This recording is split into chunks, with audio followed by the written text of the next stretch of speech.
뇌졸중의 골든타임이라는 이야기 여러분들도 많이 들어보셨을 겁니다. 일반적으로 혈관이 막히는 뇌경색의 경우는 막힌 혈관을 제 시간 이내에 뚫어줘서 다시 피를 통하게 해주면 후유증을 최소한으로 할 수 있거나 안 생길 수가 있습니다. 뇌혈관 질환들은 미리미리 뇌가 보내는 신호를 알고 이런 증상이 나타나면 빨리 병원 응급실로 달려가시라고 권유하는 증상이 있습니다. 그 중에 대표적인 것이 전 세계적으로 60대 이상 3대 사망 원인이 1위가 암, 2위, 3위가 심장질환, 뇌졸중입니다. 하지만 이 암이나 심장병하고 달리 뇌혈관 질환의 특징이 있는데요. 전조 증상이 없는 경우가 대부분이라고 할 수가 있습니다. 뇌혈관이 막히는 뇌경색의 경우 혈관이 8, 90%까지 막힐 때까지 증상이 없다가 마지막 10%가 탁 막히는 순간 갑자기 마비가 생기고 의식이 없어지고 야간에 119에 실려서 가는 그런 상황이 되는 거죠. 이러한 뇌혈관 질환, 혈관이 막히는 뇌경색을 유발시키는 중요한 원인이 바로 고혈압, 당뇨, 고지혈증 이 세 가지입니다. 이런 병들 모두 천천히 혈관벽에 손상을 주고 혈관벽에 염증을 일으키기 때문에 혈관에 병을 만듭니다. 그런데 이 고혈압, 당뇨, 고지혈증 모두 아무 증상이 없는 병이기 때문에 평소에 제대로 관리되지 않으면 만성적으로 오랜 세월 동안 혈관을 천천히 망가뜨려서 무서운 뇌혈관 질환을 일으키게 됩니다. 일반적으로 혈관이 막히는 뇌경색의 경우는 골든타임을 지켜서 빨리 병원에 가서 막힌 혈관을 제 시간 이내에 뚫어줘서 다시 피를 통하게 해주면 후유증을 최소한으로 할 수 있거나 안 생길 수가 있습니다. 하지만 혈관이 터지는 뇌출혈 같은 경우는 아무리 병원에 빨리 가도 출혈이 되는 순간에 뇌가 손상을 받기 때문에 이미 되돌이킬 수 없는 상황이 돼버리는 경우들이 대부분입니다. 미리미리 뇌가 보내는 신호를 알고 제때 정기 검진을 받는 것이 가장 중요하다고 할 수 있습니다. 대부분의 뇌혈관 질환들은 전조 증상이 없다고 말씀드렸는데요. 그럼에도 불구하고 이런 증상이 나타나면 빨리 병원 응급실로 달려가시라고 권유하는 증상이 있습니다. 저희가 학회에서도 항상 말씀드리는 빨리를 말하는 FAST, FAST입니다. 첫 번째 FAST의 F는 face, 즉 얼굴입니다. 양치질하는데 물이 샌다든지 물을 마시려고 하는데 한쪽으로 물이 새는 이런 안면마비 증상이 생긴다든지, 두 번째 FAST의 A는 암, 팔입니다. 팔다리 쪽, 특히 한쪽 팔다리에 힘이 빠지는 증상이 생기면 뇌졸중을 의심하셔야 되고요. S는 스피치 말입니다. 갑자기 말이 어눌해지거나 발음이 둔해질 때, 이런 예들도 흔히 있습니다. 오랜만에 부모님과 전화를 했는데 갑자기 부모님 말소리가 마치 술 취한 사람처럼 뚜렷하지 않게 발음을 해서 병이 발견되는 경우들도 있습니다. 마지막 T는 빨리, 타임입니다. 병원으로 빨리 가셔서 뇌 검사를 받으셔야 합니다. 뇌질환이 있을 때 다른 장기로 증상이 나타나는 경우가 있는데요. 그 중에 대표적인 것이 눈입니다. 눈은 우리 뇌의 창이라는 말도 있는데요. 불과 몇 주 전에 제 진료실로 찾아왔던 환자분이 계신데 머리가 굉장히 아프고 눈이 빠질 것처럼 아프다. 그리고 안압이 올라가는 느낌이 있다. 그 눈이 뿌옇게 흐려 보이고 노안이 왔는지 잘 안 보인다. 시야의 가장자리가 조금 흐려 보이는 것 같다. 이런 증상으로 오셨습니다. 안과에서는 안과적으로 전혀 이상이 없다는 진단을 받으셨고 뇌 MRI 검사를 했는데 굉장히 큰 뇌하수체 종양이 눈으로 가는 신경을 압박하고 있는 것을 확인할 수 있었습니다. 눈알이 아프고 눈이 침침해지고 두통이 동반되는 이 증상들은 단순한 눈의 병이 아니라 뇌에 생긴 종양으로 인해서 생긴 증상이었던 거죠. 뇌나 뇌혈관에 생기는 병이 눈 쪽으로 증상을 나타내는 경우들이 있는데요. 초점이 맞지 않고 겹쳐 보이는 복시 증상이라든지 아니면 전체적으로 뿌옇게 보이는 증상, 아니면 한쪽을 마치 커튼을 들여오는 것처럼 시야가 좁아지거나 가려진 것 같은 이런 증상이 있을 경우에 뇌나 뇌혈관 질환을 의심해야 됩니다. 또 어떤 분은 어느 날 자고 났더니 마치 우리가 윙크하는 것처럼 한쪽 눈꺼풀이 잘 안 떠진다, 눈꺼풀이 무거워졌습니다. 이런 분들도 우선은 안과를 먼저 가는 경우들이 있는데요. 보통 안과적인 문제로 눈꺼풀이 안 떠지는 경우들은 거의 없습니다. 이 경우는 뇌혈관 질환 중에서 뇌 동맥이 부풀어지는 뇌도 뇌동맥류, 뇌 꽈리 같은 병이 눈꺼풀을 움직여주는 신경을 누르면서 압박을 받아서 눈꺼풀이 안 떠지는 증상이 생기는 건데요. 뇌동맥류가 파열되는 굉장히 위험한 사인이라고 보고 빠른 진단과 그거에 맞는 적절한 치료가 필요하다고 할 수 있습니다. 눈 이외의 증상이 나타날 수 있는 것이 귀가 있겠죠. 보통 어지러움 환자 중에서 이명을 호소하는 환자들이 적지 않은데요. 뇌와 관련이 있는 경우가 있습니다. 천신경을 따라서 신경초종이라는 양성 종양이 드물지 않게 생기는데 청신경종에 종양이 생기면 한쪽 귀가 잘 들리지 않거나 이명이 들리거나 또는 어지러운 증상이 유발되거나 이런 경우들이 생길 수가 있고요. 이명의 증상도 굉장히 다양해서 어떤 분들은 삐 소리가 난다는 분도 계시고 어떤 분은 귀에서 마치 물이 새는 것 같은 졸졸졸졸 소리를 호소하시는 분들도 있어요. 그런데 그 중에서도 좀 뇌혈관 질환에서 많이 나타나는 특징적인 이명 증상이 있습니다. 우리가 혈관성 이명이라고 부르는데요. 맥박이 쿵쿵 뛸 때마다 마치 귀 속에서 물이 씩씩하고 새는 그런 이명 소리가 들리는 경우가 있는데 뇌경막 동정맥루라고 해서 우리 뇌혈관에 동맥과 정맥혈관이 있는데 상수도와 하수도 사이에 비정상적인 구멍이 생겨서 상수도 물이 하수도로 직접 새는 거죠. 맥박이 쿵쿵 뛸 때마다 하수도로 새는 이명 소리가 들릴 수 있습니다. 이런 양상의 이명이 생겼을 때는 뇌혈관에 대한 검사를 받아보시는 것이 좋고요. 다른 이명 증상도 일단 이비인후과에 가서 검사를 받아보신 후에 귀에 특별한 문제가 없다고 하시면 뇌 검사까지 받아보시는 것을 권유를 드립니다.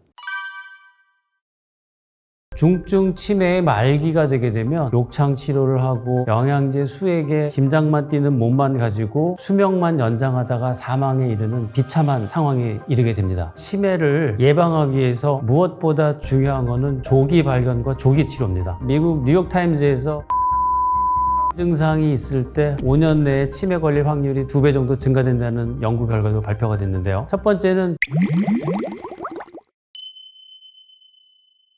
흔히 뇌 노화가 30대 중반부터 시작된다고 하죠. 여러 연구 결과들이 있지만 평균적으로 40세 이후부터 10년 간격으로 5% 정도의 뇌 볼륨이 줄어든다고 알려져 있습니다. 최근 유명 외국 학회지에 발표된 연구 결과를 보면 뇌 볼륨이 줄어드는 속도가 있는데요. 50세 직전에 한번 뇌 위축이 가속화되는 시기가 있고 오히려 60대에는 어느 정도 유지가 되다가 70대가 되면 기억력 치매와 연관된 해마, 축두엽이라는 뇌 부위가 특별히 빨리 위축이 가속화된다는 임상 결과를 발표를 했어요. 치매가 조기에 발견되고 치료되지 않으면 벌어지는 많은 안타까운 일들이 있습니다. 얼마 전에 70대 중반의 여자 환자분이 오셨습니다. 따님하고 같이 오셨는데 70대 중반이라고 하시기에는 곱게 머리를 하시고 화장을 하시고 예쁜 옷을 입고 오셨는데 제가 묻는 말에 대답도 잘 하시고 이 정도면 별로 증상이 심하지 않다고 생각을 했는데 따님이 환자한테 그러는 거예요. 엄마, 나 둘째 누구잖아. 내 이름이 뭐야? 이렇게 물어보는데 딸의 얼굴만 멀뚱멀뚱 쳐다보면서 아, 네가 이름이 뭐더라 하면서 딸의 이름을 말하지 못하는데 제가 굉장히 조금 그 당시에 놀랐어요. 40년 넘게 자기가 키운 자기 딸의 이름을 말하지 못하는 그게 생각나지 않는 그런 모습을 바라보는 저도 굉장히 안타깝고 가슴 아프더라고요. 그리고 또 최근에 이런 뉴스를 얼마 전에 제가 접했는데요. 80대 남편이 치매가 걸린 부인을 돌보다가 그 돌본 기간이 아마 4, 5년 정도 된 것 같아요. 나중에 너무 힘들어서 부인을 먼저 가게 하고 본인도 따라가려고 하다가 본인은 실패를 해서 재판장에 서게 된 그런 케이스였습니다. 본인도 나이가 들어가고 몸이 거동이 원활치 않아지는데 본인도 치매가 생길지 모르는데 만약에 내가 먼저 쓰러지거나 가면 자기 부인을 돌볼 사람이 없어진다는 공포감이 생겼을 겁니다. 물론 간병으로 지치고 힘들었던 어려웠던 상황도 있겠지만 치매가 걸린 부인만 혼자 남게 되는 상황이 본인이 받아들이기가 쉽지 않으니까 정말 슬픈 상황이죠. 이제 100세 시대가 현실로 와버린 우리나라에서는 앞으로 비슷한 사건들이 계속 벌어질 것이라고 저는 생각합니다.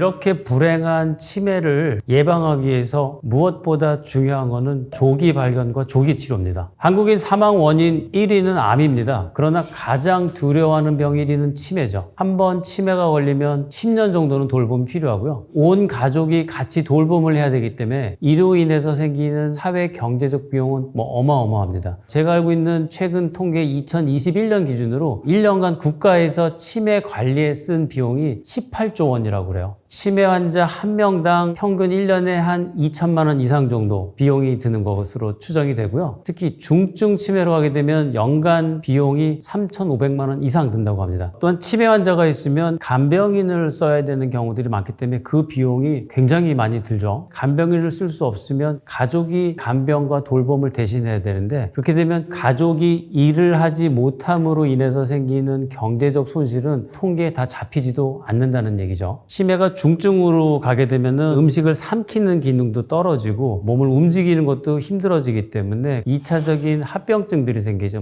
폐렴이라든지 영양 부족, 또 움직이지 못하고 침대에만 누워 있으니까 욕창 같은 게 생기게 되고요. 이런 것들을 치료해야 되는 상황이 생기는 거죠. 대부분 치매 환자가 중증으로 진행되게 되면 치매 자체보다는 합병증으로 사망을 하게 됩니다. 중증 치매의 말기가 되게 되면 환자는 침대에 누워서 욕창 치료를 하고 영양제 수액에 영양 공급을 맡기면서 영혼은 이미 빠져나간 상태에 심장만 뛰는 몸만 가지고 수명만 연장하다가 사망에 이르는 비참한 상황에 이르게 됩니다. 지금 치매에 대한 연구는 전 세계에서 천문학적인 비용을 들면서 엄청난 연구가 진행되고 있는데요. 하지만 앞으로 아무리 의학이 발달을 해도 중증 치매로 진행된 뇌를 MRI 사진을 찍어보면 이미 뇌세포가 다 망가져 있기 때문에 젊었을 때의 뇌로 돌릴 수 있는 방법은 없을 겁니다. 아무리 의학이 더 발달해도 치매를 획기적으로 치료할 수 있는 약이나 주사는 나오기가 힘든 이유가 바로 그렇습니다.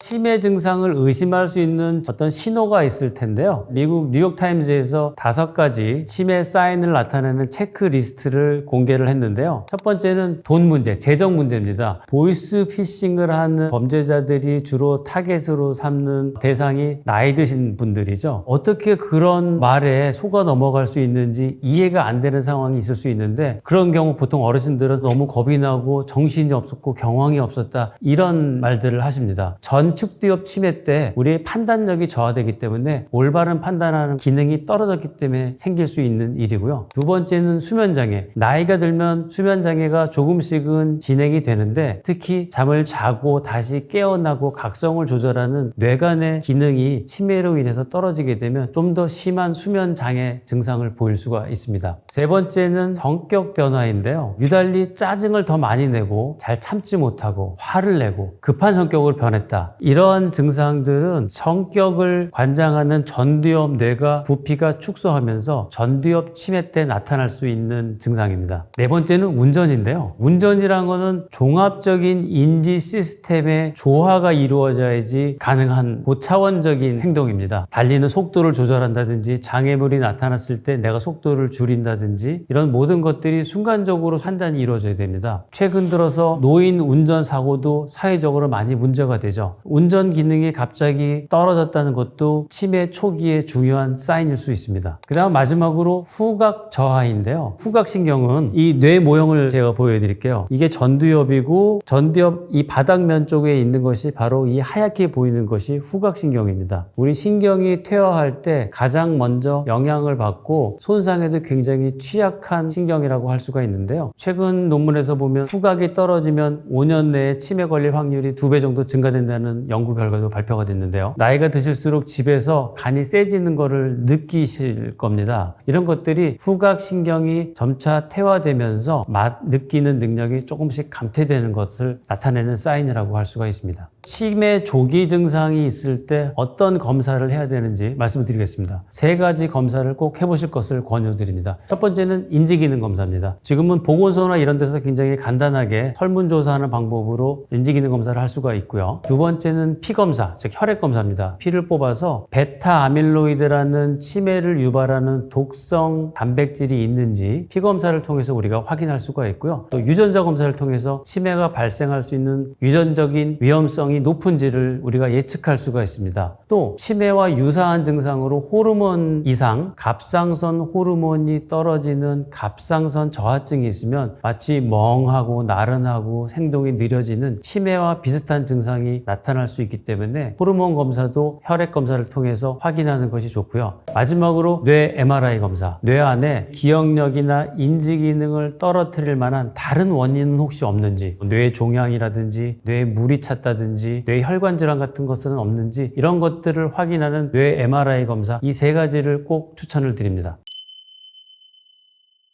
치매는 여러 가지 종류가 있지만 그중 가장 대표적인 치매를 우리가 일반적으로 말하는 치매라고 하면 알츠하이머병을 보통 일컫습니다. 그 원인은 정확하게 밝혀져 있지 않은데요. 베타 아밀로이드라는 독성 단백질이 뇌에 자꾸 쌓이고 침착되면서 인지 기능이 떨어지는 그런 병입니다. 그런데 알츠하이머를 일으키는 베타 아밀로이드라는 독성 단백질이 치매 증상으로 나타나기 이미 10년 전부터 뇌에 차곡차곡 쌓이기 시작한다는 것이 연구 결과로 알려져 있습니다. 깜빡깜빡하는 건망증이 자연스러운 노화 현상으로 생기는 건망증인지 아니면 이 알츠하이머 치매의 전조 증상인지는 구별할 방법이 없습니다. 인지기능 검사 결과도 비슷하게 나오고요. 건망증이 심해지는 이 시기에 피검사를 했는데 베타 아밀로이드 수치가 정상보다 높게 나온다면 알츠하이머의 전조 증상일 가능성이 있기 때문에 빨리 치료에 조기 개입을 해야 된다는 거죠. 다행히 현재 나와 있는 약물은 베타 아밀로이드를 억제하고 줄여주는 약물이 개발되어 있기 때문에 조기에 치료를 개입하는 것이 중증의 알츠하이머 치매로 진행되는 것을 속도를 늦추거나 멈출 수 있는 거죠.